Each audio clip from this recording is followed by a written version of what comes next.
All right, guys, welcome into Pickswise. I'm Sean Salisbury, my college picks of the week. I'm going to give you 5 games this week. You know, some people pick 1 or 2. I'm going to just give you 5.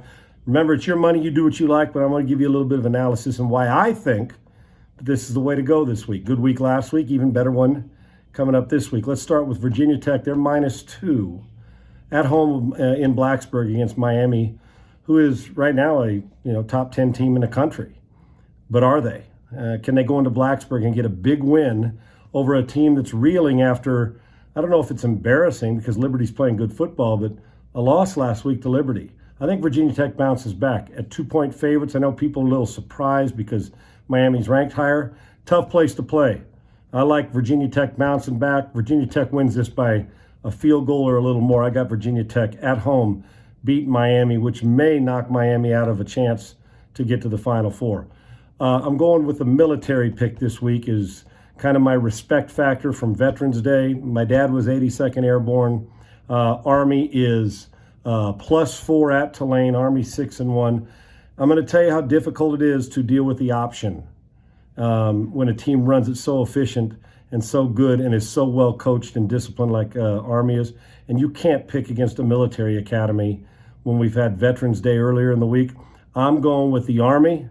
I'm going with Army, and I got them at +4. They may win this game outright too at Tulane, but I like Army, and I think that they have a great chance to go in there and get their record to 7-1. This is a good football team and so well coached.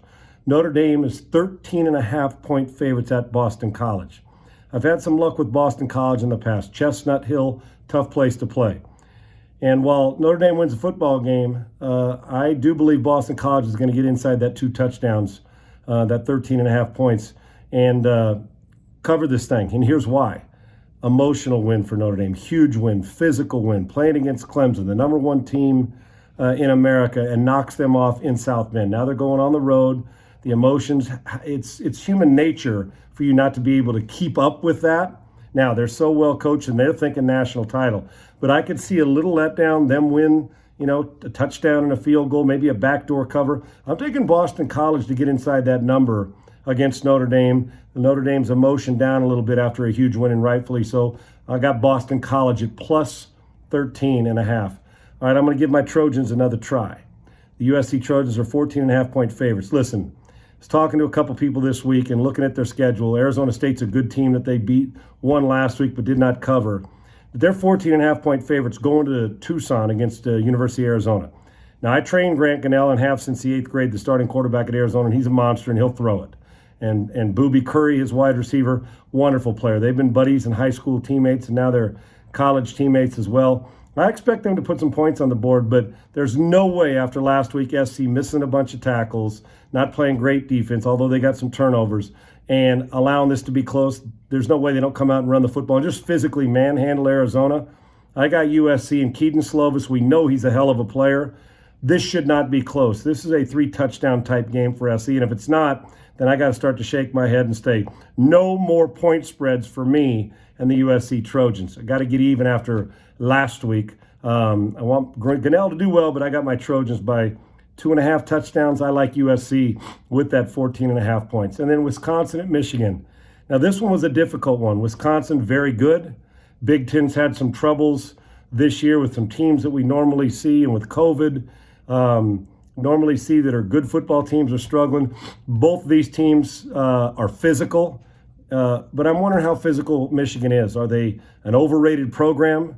Right now, yes, it would say so. Don Brown's defense has not played the type of football and tackled the way they're supposed to, and they've got to play better. Milton, he'll put up numbers, but they've got to win. That's the number 1 stat. And if Jim Harbaugh has 4.5-point dogs at home in Ann Arbor, doesn't have his team show up in this, the whispers are going to become roars about who's going to be the next head coach. I'm taking Michigan in this. I don't know if Michigan's going to win this football game. They need it badly, but I think this comes down to a late part of the game, and they'll get inside that 4.5 points as dogs. But this can't be just for the betting line, just for the Michigan Wolverines. Jim Harbaugh, the future, everything about it, and how we're talking about in the narrative on Michigan, they must win the game. But they will get inside that 4.5 points and cover that in Ann Arbor. That's my picks of the week. There's 5 games for you. Bet with stay away from your heart. Bet the right way. And hopefully the analysis helped. We'll see you next week. Pickswise, I'm Sean Salisbury. Love college football.